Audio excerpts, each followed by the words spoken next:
ಬಂಕ್ಗಳಿದೆ, gas bunk ಇದೆಯಲ್ಲ, ಒಂದೊಂದು ಬಂಕಲ್ಲಿ ಒಂದೊಂದು ರೈಟ್ ಮಾಡ್ತಾವ್ರೆ. ನಾವು ಫುಲ್ ಗ್ಯಾಸ್ ಹಾಕ್ಸ್ಕೊಂಡು ಫ್ರೀಯಾಗಿ ಕರ್ಕೊಂಡು ಬಿಡೋ ಪರಿಸ್ಥಿತಿ ಬಂದಿದೆ. ಎಲ್ಲ ಗ್ಯಾಸ್ ಇದೆ ಸರ್, ಇವರೆಲ್ಲ ಬಂಕ್ನವರೆಲ್ಲ ಬ್ಲ್ಯಾಕ್ ಮಾರಕ್ಕೋಸ್ಕರ ಆ ಥರ ಸುಳ್ಳು ಹೇಳ್ತಾ ಇದ್ದಾರೆ. ಮನೇಲಿ ಮಕ್ಳು ಫೀಸ್ ಕಟ್ಟಬೇಕು, ಬಾಡಿಗೆ ಕಟ್ಟಬೇಕು, ಎಲ್ಲರಿಂದ ಭಾಳ ಹಿಂಸೆ ಆಗ್ತಾಯಿದೆ. ಹೌದು ಸರ್, CNGನೂ ರೇಟೇ, LPGನೂ ರೇಟೇ ಸರ್. ವೀಕ್ಷಕರೇ ನಮಸ್ಕಾರ, ಈ ದಿನ .comಗೆ ಸ್ವಾಗತ. ನಾನು ಮನೋಜ್. ಮಧ್ಯಪ್ರಾಚ್ಯದಲ್ಲಿ ಯುದ್ಧ ದಿನದಿಂದ ದಿನಕ್ಕೆ ಹೆಚ್ಚಾಗ್ತಾ ಇದೆ. ಇವತ್ತು 13ನೇ ದಿನಕ್ಕೆ ಪ್ರತಿದಾಳಿಗಳು ಕಾಲಿಟ್ಟಿದೆ. ಇರಾನ್ ನಡೆಸ್ತಿರುವ ಪ್ರತಿದಾಳಿಯಿಂದ ಇಡೀ ಇಸ್ರೇಲ್ ಮತ್ತು ಅಮೆರಿಕ ಈಗ ತತ್ತರಿಸಿ ಹೋಗಿದೆ.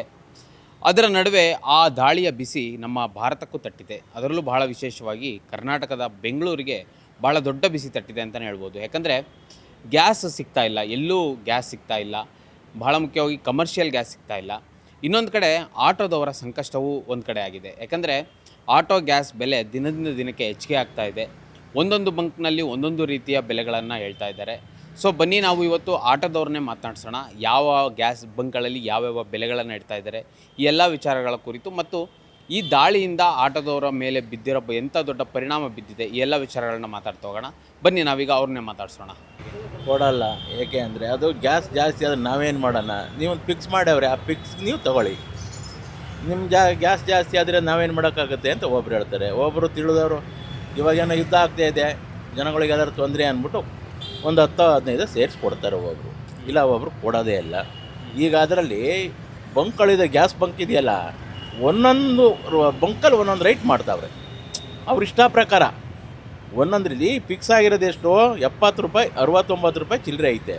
ಒಂದು ಬಂಕಲ್ಲಿ ಬಂದು ಇಲ್ಲಿ ಬ್ಯಾಡ್ರಳ್ಳಿಲಿ 90 ರೂಪಾಯಿ ಮಾಡ್ತಾವನೆ. ಯಾಕೆ ಅಂತ ಕೇಳಿದರೆ, ಬೇಕಾದ್ರೆ ಹಾಕಿಸ್ಕ, ಬೇಡದ್ರೆ ಹೋಗು.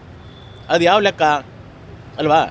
ಈಗ ನಮ್ಮದು ಆಟೋ ಫಿಕ್ಸ್ 36 ರೂಪಾಯಿ, ಅದ್ರಲ್ಲಿ ಏನೋ ಒಂದು 5 ರೂಪಾಯಿ ಸೇರಿಸ್ಕೊಡ್ತಾರೆ. ಒಬ್ಬರು ಮಿನಿಮಮ್ಗೆ 50 ರೂಪಾಯಿ ಕೊಡ್ತಾರೆ. ಇವರು ಏಕ್ತಿಮ್ಮ 55 ರೂಪಾಯಿದ್ದು ಈ ತಿಂಗಳಲ್ಲಿ 90 ರೂಪಾಯಿ ಮಾರ್ತಾವ್ರೆ. ಅದೇ ಈ ಸೋಪ್ ಫ್ಯಾಕ್ಟ್ರಿಗಳಲ್ಲಿ ಅಲ್ಲಿ ಎಲ್ಲ ಮಾಮೂಲಿ ರೇಟಿಗೆ ಮಾರ್ತಾವ್ರೆ. ಒಂದೊಂದು ಬಂಕಲ್ಲಿ ಒಂದೊಂದು ರೈಟ್ ಮಾಡ್ತಾರೆ. ಯಾರು ಕೇಳೋರು ಅದನ್ನು? ಅದು ಏನಕ್ಕೆ ಆ ಥರ ಅಂತ ನಾವೇನಾರು ಒಂದು 10 ರೂಪಾಯಿ ಅಷ್ಟೇ ಕೇಳಿಬಿಟ್ರೆ, ನಂಬರ್ ಬರ್ಕತ್ತೀನಿ, ಕಂಪ್ಲೇಂಟ್ ಕೊಡ್ತೀನಿ, ಹಂಗೆ ಮಾಡ್ತೀನಿ, ಪ್ಯಾಸೆಂಜರು ಹಂಗೆ ಹಿಂಗೆ ಅಂತಾರೆ. ನಾವು ಈಗ 90 ರೂಪಾಯಿ ಕೊಟ್ಟು ಹಾಕ್ಸ್ಬೇಕು. ಈಗ ನಮಗೆ ಸಿಕ್ಕಾಬಟ್ಟೆ ಹೊರೆ ಆಗ್ತಾಯಿದೆ. ಗಾಡಿ ಓಡಿಸ್ಬೇಕು ಅಂದರೆ 200-250 ರೂಪಾಯಿ ಗ್ಯಾಸ್ ಹಾಕಬೇಕು, ಊಟ ತಿಂಡಿ ಮಾಡಬೇಕು, ಮತ್ತು ಮನೆಗೆ ಇನ್ನೇನು ತೊಗೊಂಡೋಗೋದು. ಆಟೋ ಓಡಿಲ್ಲ ಅಂದರೆ ಮನೆ ನಡೆಯಲ್ಲ. ಮನೇಲಿ ಮಕ್ಳು ಫೀಸ್ ಕಟ್ಟಬೇಕು, ಬಾಡಿಗೆ ಕಟ್ಟಬೇಕು, ಎಲ್ಲರಿಂದ ಭಾಳ ಹಿಂಸೆ ಆಗ್ತಾಯಿದೆ. ಕೇಂದ್ರ ಸರ್ಕಾರ ಆದರೆ ಇದ್ರ ಬಗ್ಗೆ ಒಂದು ಭಾಳ ನಿರ್ಣಯವಾಗಿ ತಗೋಬೇಕು. ಯಾಕೆಂದರೆ ಅವರು ಈ ಯುದ್ಧ ಆಗ್ತಿದೆ ಏನಿದೆ ಅದನ್ನು ಬೇರೆ ಕಂಟ್ರಿಗಳನ್ನು ಮನವೊಲಿಸಿ ಯುದ್ಧ ಸ್ಟಾಪ್ ಮಾಡೋಂಗೆ ಮಾಡಬೇಕು ಕೇಂದ್ರ ಸರ್ಕಾರ. ಇವ್ರು ತಲೆನೇ ಕೆಡಿಸ್ಕೊತಿಲ್ಲ. ಅದರಲ್ಲಿ ಏನು ಮಾಡೋದು? ಈ ಬಡ ಜನಗಳಿಗೆ ಹೊಡ್ತಾ ಬೀಳ್ತಾ ಇರೋದು. ಅದರಿಂದ ಈ ಥರ ಆಗೋಗಿದೆ. ನಮ್ಮ ಆಟೋದ ಡ್ರೈವರು ಭಾಳ ಕಷ್ಟ ಆಗ್ತಿದೆ. ಭಾಳ ನಮಗೆ ತುಂಬ ಒತ್ತಡ ಆಗಿದೆ. ಗ್ಯಾಸಿಂದ ಒಂದು ಸಮಸ್ಯೆ ಆದರೆ ಈಗ ಗ್ಯಾಸಿಂದು ಫುಲ್ ಜಾಸ್ತಿ ಆಗಿದೆ. 20 ರೂಪಾಯಿ 30 ರೂಪಾಯಿ 80 ರೂಪಾಯಿ 80 ರೂಪೀಸ್ ಏರುತ್ತೆ. ಈಗ ರ್ಯಾಪಿಡಲ್ಲಿ ಅಮೌಂಟ್ ಮೊದಲೇ ಕಮ್ಮಿ ಇದೆ. ಆ ಗ್ಯಾಸ್ಗೂ ಈ ಕೊಡ್ತಾರೋ ರೇಟ್ಗೂ ಅದಕ್ಕೂ ಒಂದಕ್ಕೊಂದು ಸಂಬಂಧ ಇಲ್ಲ. ನಾವು ಫುಲ್ ಗ್ಯಾಸ್ ಹಾಕ್ಸ್ಕೊಂಡು ಫ್ರೀಯಾಗಿ ಕರ್ಕೊಂಡು ಬಿಡೋ ಪರಿಸ್ಥಿತಿ ಬಂದಿದೆ. ಈಗ 80 ರೂಪೀಸ್ ಗ್ಯಾಸ್ ಅಂತಂದರೆ ಈಗ ಕಿಲೋಮೀಟ್ರಿಗೆ 17 ರೂಪಾಯಿ ಪೀಕ್ ವರ್ಷ ಕೊಡೋದು, ಮಿಕ್ಕಿದಂತೆ 12-13 ರೂಪಾಯಿ ಮನ್ಸಿಗೆ ಬಂದಂಗೆ ಕೊಡ್ತಾ ಇದ್ದಾರೆ. ಅದರಿಂದ ಏನಾದರೆ ತುಂಬ ಒತ್ತಡ ಬಿದ್ದುಬಿಟ್ಟಿದೆ ನಮಗೆ ಅಂತಲ್ಲ, ಮಿಡ್ಲ್ ಕ್ಲಾಸ್ ಫ್ಯಾಮಿಲಿಗೆ ಆಲ್ಮೋಸ್ಟ್ ಎಲ್ಲ. ಇವಾಗ ನಮ್ಮ ಆಟೋ ಪರಿಸ್ಥಿತಿ ಇರೋದು ಹಂಗೇ, ಒಬ್ಬ ನಡಿಲೇಬೇಕು. ಬೆಳಗ್ಗೆಯಿಂದ ಮಿನಿಮಮ್ ತೋರಿಸಿ ನಡೀಲಿ. ನಿಮಗೆ ನಾವಿಷ್ಟು ಹೊಡೆದು ಬಿಟ್ರೆ ಜೀವನ, ಹೊಟ್ಟೆ ಮಕ್ಕಳು, ಹೆಂಡತಿ ಪಾಡು ಎಲ್ಲರೂ ಜೀವನ 600 ರೂಪಾಯಿ ಹೊಡೆದು ನಾವು ಹಿಂಗೆ ಕೂಕೊಂಬಿಟ್ರೆ ಮಧ್ಯೆ 1 ಗಂಟೆ, ಇನ್ನು ಸಂಜೆವರೆಗೂ ಪೀಕ್ವರೆಗೂ ಅಂಗಡಿ ಹಿಂಗೆ ಹೊಡ್ಕೊಂಡ್ರೆ ಒಂದು 600 ರೂಪಾಯಿ ಹೊಡ್ಕೊಬೋದು ಅಷ್ಟೇ. ಗಾಡಿ EMI 8,000 ಕಟ್ಟಬೇಕು, ಮನೆ ಬಾಡಿಗೆ 5,000 ಕಟ್ಟಬೇಕು, ಕಮಿಟ್ಮೆಂಟು, ಮನೆ ಬಾಡಿಗೆ, ಹಳ ಮುಳ ಕಟ್ಟಿದ್ದು ಎಷ್ಟು ಇರ್ತವೆ ಹೇಳಿ. ತುಂಬ ತೊಂದರೆ ಆಗಿದೆ. ಇದರಿಂದ ಹೆವಿ ಹೊಡ್ತಾ ಬಿದ್ದೀವಿ. ಫಸ್ಟ್ ಆಫ್ ಆಲ್ ಇದ್ರದ್ದು ಬೈಕ್ ಟ್ಯಾಕ್ಸಿಂದ ಇನ್ನೂ ಹೊಡ್ತಾ ಬಿದ್ದೀವಿ. ಸರ್ಕಾರ ಅವ್ರು ಲಜ್ಜೆಗೆಟ್ಟೆ ಸರ್ಕಾರ, ಮುಂದೆ ಮಾತಾಡೋ ಲಜ್ಜೆಗೆಟ್ಟು ಕೊಚ್ಚೆ ಸರ್ಕಾರ ಇದಂತೂ. ಅವ್ರಿಗೆ ಮನಸ್ಸಿಗೆ ಬಂದಂಗೆ ಅವ್ರಿಗೆ ಮಾಡಿ ಬೇಕಾಗಿದ್ದು ಇರ್ತದೆ. ಏನು ಕಾನೂನು ಪ್ರಕಾರವಾಗಿ ಏನು ಮಾಡ್ತಾಯಿಲ್ಲ ಅವರು. ಅವ್ರಿಗೆ ಮನಸ್ಸಿಗೆ ಏನು ಬೇಕೋ ಆ ಥರ ಮಾಡ್ತಾಯಿದ್ದಾರೆ. ಅಷ್ಟು ಬಿಟ್ಟ ಮೇಲೆ ಮಿಡ್ಲ್ ಕ್ಲಾಸ್ ಮನಸ್ಸಾಗಿ ಇಕ್ಕೊಂಡು, ಮತ್ತೊಂದು ಫುಟ್ಪಾತ್ ಮೇಲೆ ಜನ ಇರೋ ನಿಕ್ಕೊಂಡು ಮನಸ್ಸಾಗಿ ಇಕ್ಕೊಂಡು ಇವರು ಕಾನೂನು ಮಾಡ್ತಾಯಿಲ್ಲ.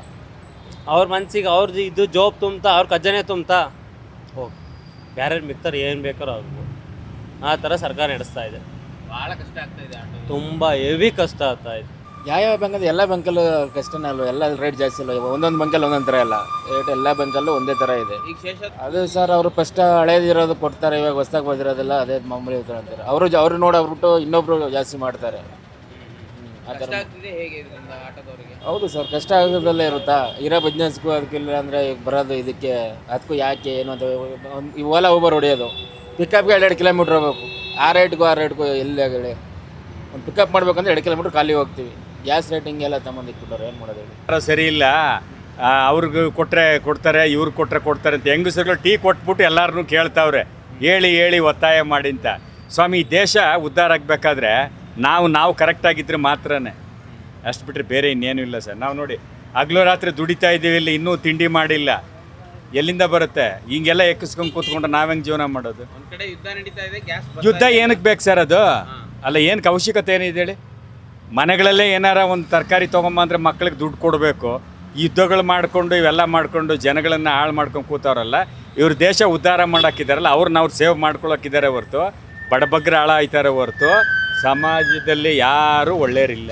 ಈಗ ನನಗೆ ಬೇಕು ಎಷ್ಟು, ಈಗ ಎಷ್ಟೇ ಜಾಸ್ತಿ ಆಗೈತೆ, ಎಷ್ಟು ಒಂದೊಂದು ಬಂಕಲ್ಲಿ ಒಂದೊಂದು ರೇಟ್ ಅಂತ ಐತೆ, ಅದು ಎಲ್ಲದು ಇದೆ. ಅವರು ದುಡ್ಡು ಯಾವಾಗ ಅಲ್ಲಿ ಜಾಸ್ತಿ ಮಾಡ್ತಾರೆ ಅಂತ ಕಾಯೋಕ್ಕೋಸ್ಕರ ಇಟ್ಕೊಂಡಿದ್ದಾರೆ.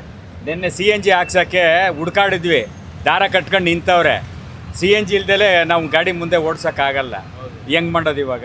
ಅಂದ್ರೆ ಗ್ಯಾಸ್ ಇದೆ, ಕೊಡ್ತಿಲ್ಲ, ಕೊಡಲ್ಲ. ಎಲ್ಲರೂ ಈಗ ಇರುತ್ತೆ, ಚಿನ್ನ ಇಟ್ಕೊಂಡಿದ್ದಾರೆ ಶ್ರೀಮಂತರುಗಳು, ಅದನ್ನು ಹೊರಗೆ ತೆಗಿತಾರಾ? ಇಲ್ಲ, ಹಂಗೆ ಬೆಲೆ ಜಾಸ್ತಿ ಬಂದಾಗ ಬಿಟ್ಬಿಡೋದು, ಅವತ್ತು 1-2 ರೇಟ್ ಮಾಡಿ. ಅದು ಎಲ್ಲ ಗ್ಯಾಸ್ ಇದೆ ಸರ್, ಇವರೆಲ್ಲ ಬಂಕ್ನವರೆಲ್ಲ ಬ್ಲ್ಯಾಕ್ ಮಾರೋಕ್ಕೋಸ್ಕರ ಆ ಥರ ಸುಳ್ಳು ಹೇಳ್ತಾ ಇದ್ದಾರೆ. ನೋಡಿ, ಇಲ್ಲಿ ರಾಜನಗರದಲ್ಲಿ 69 ರೂಪಾಯಿ ಮಾರ್ತಾರೆ, ಇದು BL ರೋಡಲ್ಲಿ 90 ರೂಪಾಯಿ, ನಿನ್ನೆ 90 ರೂಪಾಯಿ ಹಾಕ್ಸಿದೆ. ಇದು ಟೋಟಲ್ ಬಂಕಲ್ಲಿ 80 ರೂಪಾಯಿ ಮಾರ್ತಾರೆ. ಈ ಥರ ಆದ್ರೆ ಏನು ಮಾಡೋದು ಹೇಳಿ? ಅದು 80 ರೂಪಾಯಿ, 90 ರೂಪಾಯಿ ಹಂಗೆ ಮಾರ್ತಾರೆ. ಏನು ಮಾಡ್ತೀರಿ ಹೇಳಿ? ಗ್ಯಾಸ್ ಇದೆ, ಪ್ಯಾಸೆಂಜರ್ ಮಾಮೂಲಿ ಬಾಡಿಗೆ ಕೊಡ್ತಾರೆ, ಎಲ್ಲಿ ಕೊಡ್ತಾರೆ ಅವ್ರು? ಜಾಸ್ತಿ ಅವರು ಗ್ಯಾಸ್ ಜಾಸ್ತಿ ಆಗಿದೆ, ನಾನೇನು ಮಾಡಲಿ ಅಂತ ಹೇಳ್ತಾರೆ. ಹಂಗಾಗಿ ನಮಗೆ ದುಡಿಮೆನ ಪ್ಯಾಸೆಂಜರ್ ಫಸ್ಟ್ ಆಫ್ ಆಲ್ ಬಾಡಿಗೆ ಅಲ್ಲ, ಗ್ಯಾಸ್ ರೇಟ್ ಬೇರೆ ಜಾಸ್ತಿ, ಇನ್ನೆಲ್ಲಿ ಸಿಗ್ತದೆ ನಮಗೆ ಬಾಡಿಗೆಗಳು? ಗ್ಯಾಸ್ ಇದೆ, ಸುಮ್ಮನೆ ಇವರೆಲ್ಲ ಬ್ಲ್ಯಾಕ್ ಮಾರೋಕ್ಕೋಸ್ಕರ ಸ್ಟಾಕ್ ಇಲ್ಲ ಅಂತ ಹೇಳ್ತಾರೆ ಅಷ್ಟೇ. ಹಾಂ, 500 ರೂಪಾಯಿ ದುಡಿಯೋಕ್ಕಾಗ್ತಲ್ಲ ನೋಡಿ, ಬೆಳಗ್ಗೆಯಿಂದ 200 ರೂಪಾಯಿ ದುಡಿದಿಲ್ಲ, ಏನು ಮಾಡೋದು? ಹಂಗಾಗಿದೆ, ತುಂಬ ಕಷ್ಟ ಆಗಿದೆ. ಗ್ಯಾಸ್ ಇದೆ, ಗೌರ್ಮೆಂಟಿಂದ ಗ್ಯಾಸ್ ಇದೆ, ಇವರೆಲ್ಲ ಬಂಕ್ನವರೆಲ್ಲ ಬ್ಲ್ಯಾಕ್ ಮಾರೋಕ್ಕೋಸ್ಕರ ಸುಳ್ಳು ಹೇಳ್ತಾ ಇರ್ತಾರೆ ಅಷ್ಟೇ. ಹೌದು ಸರ್, CNGನೂ ರೇಟೇ, LPGನೂ ರೇಟೇ ಸರ್. ಇವಾಗ ನಾವು ಗಾಡಿ ಓಡ್ಸೋಕ್ಕೂ ಪ್ಯಾಸೆಂಜರ್ ಕೇಳಿದ್ರೆ ಸ್ವಲ್ಪ ಎಕ್ಸ್ಟ್ರಾ ಕೊಡಿ ಅಂದರೆ ಕೆಲವ್ರು ಕೊಡಲ್ಲ, ಕೆಲವ್ರು ಕೊಡ್ತಾರೆ. ಹಂಗಾಗೋಗಿದೆ ಪರಿಸ್ಥಿತಿ ಇವಾಗ. ನಮಗೆ ಚೆನ್ನಾಗಿ LPG ಸಿಗ್ತಾ ಇದ್ರೆ ಸ್ವಲ್ಪ ದುಡಿಮೆ ಮಾಡ್ಬೋದು ಸರ್ ಚೆನ್ನಾಗಿ. ಈಗ ಸರ್ಕಾರ ಏನು ಮಾಡ್ಬೇಕು ಅನ್ಸುತ್ತೆ ನಿಮಗೆ ಇದರಿಂದ? ಎಲ್ಲ ನಮ್ಗೆ ಸಹಾಯ ಮಾಡ್ಬೇಕು ಸರ್. ನಮಗೆಲ್ಲ CNGನೂ ಅಷ್ಟೇ, LPGನೂ ಅಷ್ಟೇ, ಅಡುಗೆ ಸಿಲಿಂಡರ್ ಅಷ್ಟೇ, ಮನೆ ದಿನಸಿ ಐಟಮ್ ಅಷ್ಟೇ ತಗೋಬೇಕು ಸರ್. ಜವಾಬ್ದಾರಿ ತಗೊಂಡು ಅವೆಲ್ಲ ಬಗೆಹರಿಸ್ಬೇಕು. ಅವೆಲ್ಲ ಬಗೆಹರಿಸಿ ವ್ಯವಸ್ಥೆ ಮಾಡಿ ಜನಗಳಿಗೆ ಅನುಕೂಲ ಮಾಡಿಕೊಡ್ಬೇಕು. CNGನೂ ಮಾಡಬೇಕು, LPGನೂ ಮಾಡಬೇಕು. ಮಾಡ್ಬೇಕು ಸರ್, ಮಾಡಬೇಕು. BJP ಸರ್ಕಾರದವರು ಮೋದಿನೂ ಮಾಡಬೇಕು, CMನೂ ಮಾಡಬೇಕು, ಎಲ್ಲ ಮುಂದೆ ಬಿದ್ದು ಮಾಡಬೇಕು. ಅವೆಲ್ಲ ಬಗೆಹರಿಸ್ಬೇಕು. ನಾವು ಮಾಡೋಕ್ಕಾಗುತ್ತೆ ಅವೆಲ್ಲ. ಎಷ್ಟು ಕಷ್ಟ ಆಗ್ತಾ ಇದೆ ಅಣ್ಣ ನಿಮ್ಗೆ ಇದರಿಂದ? ಈಗ ಅಂದರೆ ಪ್ಯಾಸೆಂಜರ್ ಕೇಳ್ತಾರಾ ಹೇಗೆ? ಎಲ್ಲಿ ಸರ್, ನಮ್ಮ ದುಡಿಮೆನೇ ಆಗ್ತಾ ಇದೆ ಸರ್. ಇವಾಗ 1 ಲೀಟ್ರ್ ಬಂದು 80 ರೂಪಾಯಿ 90 ರೂಪಾಯಿ ಸರ್ 1 ಲೀಟ್ರ್ ಗ್ಯಾಸು. ನಾವು 90 ರೂಪಾಯಿ ಕೊಟ್ಬಿಟ್ಟು ಇಲ್ಲಿಂದ ಓಲಾ ಪಿಕಪ್ ಮಾಡೋದಕ್ಕೆ 1.5 ಕಿಲೋಮೀಟ್ರ್ ಕೊಡ್ತಾನೆ. 1.5 ಕಿಲೋಮೀಟ್ರ್ ಹೋಗ್ಬೇಕು, 30 ರೂಪಾಯಿ ಗ್ಯಾಸ್ ಖಾಲಿ ಮಾಡ್ಕೋಬೇಕು ನಾವು. ಇನ್ನು ಅದ್ರಾಗ ಏನು ಉಳಿತೈತೆ ಹೇಳಿ? ಅಲ್ಲಿ ದುಡಿಯೋದು ಅಲ್ಲಿ ಖರ್ಚು ಮಾಡೋದು, ಹಂಗಾಗೋಗ್ತಾ ಇದೆ ಇವಾಗ ಸಿಲಿಂಡರ್ಗೆ ಸಮಸ್ಯೆ. ಸಿಗ್ತಾರಾ ಕಸ್ಟಮರ್ ಪ್ಯಾಸೆಂಜರ್ಗಳು ಸಿಗ್ತಾರಾ? ಎಲ್ಲಿ ಸರ್ ಸಿಕ್ಕೋದು? ಯಾವುದೇ ಬಾಡಿಗೆ ಹೊಡೆದು 1 ಅವರ್ ಆಯ್ತು ಬಾಡಿಗೆ ಹೊಡೆದು. ಬೆಳಗ್ಗೆ 8 ಗಂಟೆಯಿಂದ ಇದುವರೆಗೆ ಒಂದು 500 ರೂಪಾಯಿ ಮಾಡಿಲ್ಲ, ನಾವು ಒಂದು 300 ರೂಪಾಯಿ ಮಾಡಿದ್ದೀವಿ. ಇನ್ನು ಗ್ಯಾಸ್ ಹಾಕೋಬೇಕು ನಾವು ಈಗ. ವೀಕ್ಷಕರೇ ನೋಡಿದ್ರಲ್ಲ, ಇದಿಷ್ಟು ಆಟೋದವರ ಸಂಕಷ್ಟ ಆಗಿದೆ. ಯಾಕಂದರೆ ಈ ಯುದ್ಧ ದಿನದಿಂದ ದಿನಕ್ಕೆ ಹೆಚ್ಚಾಗ್ತಿದ್ದಂತೆ ಆಟೋದವರ ಸಂಕಷ್ಟ ಸಹ ದಿನದಿಂದ ದಿನಕ್ಕೆ ಹೆಚ್ಚಾಗ್ತಾ ಇದೆ. ಒಂದು ಕಡೆ ಒಂದೊಂದು ಬಂಕ್ಗಳಲ್ಲಿ ಒಂದೊಂದು ರೀತಿಯ ಬೆಲೆಗಳನ್ನು ಹೇಳ್ತಾ ಇದ್ದಾರೆ ಅಂತ ಅವ್ರು ಹೇಳ್ತಾ ಇದ್ದಾರೆ.